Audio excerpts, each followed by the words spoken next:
چپ رہسیں تے موتی ملسن، چپ رہسیں تے موتی ملسن، صبر کریں تا ہیرے، جے وانگ شدائیاں رولا پاویں، نہ موتی نہ ہیرے۔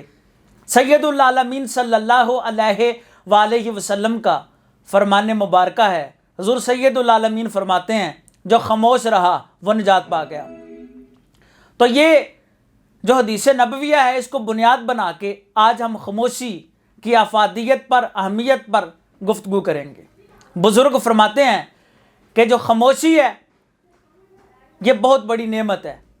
خاموشی کی وجہ سے انسان بہت ساری برائیوں سے محفوظ ہو جاتا ہے۔ خاموشی کی وجہ سے انسان غیبت سے محفوظ ہو جاتا ہے، چغلی سے محفوظ ہو جاتا ہے، بہتان بازی سے محفوظ ہو جاتا ہے۔ خاموشی کی وجہ سے انسان لڑائی جھگڑے سے محفوظ ہو جاتا ہے۔ یعنی بہت ساری برائیاں اس زبان کی وجہ سے جنم لیتی ہیں۔ تو کاش انسان خاموش رہیں۔ خاموشی میں افادیت ہے، برکت ہے، فلاح ہے، نجات ہے۔ مولانا روم رحمۃ اللہ تعالیٰ علیہ اس حوالے سے ایک حکایت بیان فرماتے ہیں۔ آپ فرماتے ہیں کہ ایک شہزادہ تھا، بادشاہ کو شوق ہوا کہ اس کو علم دین حاصل کروایا جائے۔ اس نے ایک کامل استاذ کے پاس اپنے بیٹے کو بھیجا اور استاذ نے وہاں پر ایک حدیث نبویہ بیان فرمائی۔ نبی پاک سید العالمین کا فرمان بیان کیا۔ وہ فرمان تھا کہ نبی پاک صلی اللہ علیہ وآلہ وسلم نے فرمایا جو خاموش رہا وہ نجات پا گیا۔ اب یہ فرمان جب شہزادے نے سنا اور استاذ محترم نے اس پر بہت زیادہ کمال کی گفتگو کی تو شہزادے کے دل و دماغ میں سید العالمین کا فرمان راسخ ہو گیا۔ وہ خاموش رہنے لگا، وہ خاموش رہنے لگا، گفتگو نہیں تھا کرتا، چپ چپ رہنے لگا۔ اب جب بادشاہ نے اپنے بیٹے کو، شہزادے کو چپ چپ رہتے دیکھا، خاموش رہتے دیکھا، خاموشی اس کی دیکھی تو سمجھا ہو سکتا ہے اس کو کوئی بیماری لاحق ہے، اور اس نے طبیبوں کو بلایا، حکیموں کو بلا کے علاج کروانے لگا۔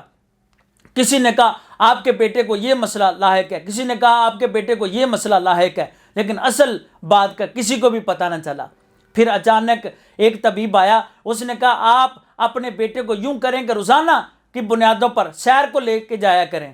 اور بادشاہ نے کسی ایک شخص کی ڈیوٹی لگائی اور روزانہ کی بنیادوں پر اس کے بیٹے کو سیر کو لے کے جاتا۔ بادشاہ شام کو احوال پوچھتا، روزانہ کی بنیادوں پر احوال پوچھے جاتے کہ بتاؤ آج کے احوال کیا تھے، کبھی میرا شہزادہ بولا تو نہیں، میرے شہزادے نے گفتگو تو نہیں کی۔ آ کے وہ بندہ شخص بتاتا کہ نہیں۔ ایک دن اچانک ہوا یہ کہ بادشاہ کا جو بیٹا تھا، جو شہزادہ تھا، وہ باغ کی سیر کر رہا تھا اور ایک شکاری وہاں پہ گھوم رہا تھا۔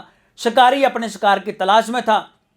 وہاں پرندے تو موجود تھے لیکن شکاری کو کوئی بھی پرندہ گھنے جنگل میں نظر نہ آیا۔ شکاری واپس جانے لگا۔ اچانک درخت سے کوئل کی آواز آئی۔ شکاری نے جو ہے وہ اپنے تیر کو سیدھا کر کے ڈائریکٹ اس کوئل کو مارا۔ کوئل مر کے نیچے گری تو وہ جو شہزادہ تھا وہ اچانک بول کے کہنے لگا صدقت یا رسول اللہ، حضور آپ نے سچ فرمایا۔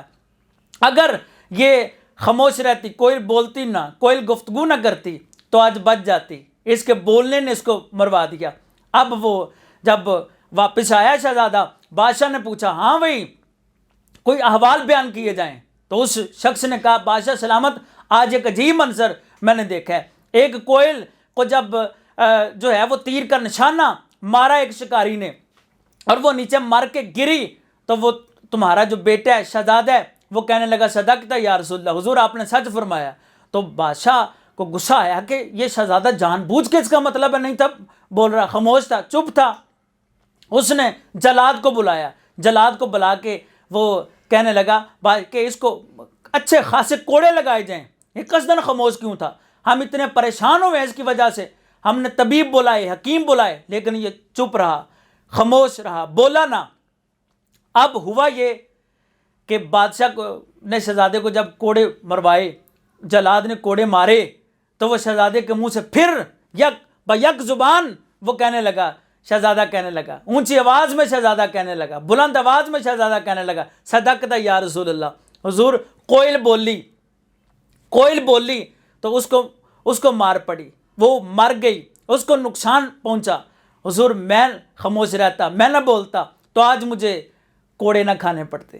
تو یہ سید العالمین صلی اللہ علیہ وآلہ وسلم کے فرمان کی صداقت پر مبنی باتیں ہیں کہ کل حشر کے میدان میں بھی اپنی ایک ایک بات کے بندے ذمہ دار ہوں گے. جو جو بولیں گے ان کا انہیں جواب دینا پڑے گا. آج فضول میں خوشگپیاں لگائی جاتی ہیں, لطیفے سنائے جاتے ہیں, مختلف قسم کے لوگ ڈرامے دیکھتے ہیں کہ جی ہنسنے کے لیے ڈرامے دیکھ رہے ہیں, اپنی طبیعت کو بہلانے کے لیے ڈرامے دیکھے جا رہے ہیں. لوگ بہت بہت بڑے جو مسخرے ہوتے ہیں ان کو بڑے پیسے دیتے ہیں کہ ہنسایا جائے, ہنسانے کے پیسے دیے جاتے ہیں, گفتگو کرنے کے, تالیاں بجانے کے پیسے دیے جاتے ہیں. تو یہ ساری باتیں اس چیز کی طرف دلالت کرتی ہیں کہ آج لوگ دین سے دوری اختیار کر گئے ہیں, اور نبی مکرم صلی اللہ علیہ وآلہ وسلم کے جو فرامین ہیں ان سے دوری ہماری ہو گئی ہے. اگر ہم خاموش رہیں تو بہت سارے جھگڑے فساد جو ہے وہ برپا نہ ہو. چپ رہسیں تے موتی ملسن, چپ رہسیں تے موتی ملسن, صبر کریں تا ہیرے, جے وانگ شدائیاں رولا پاویں, نہ موتی نہ ہیرے.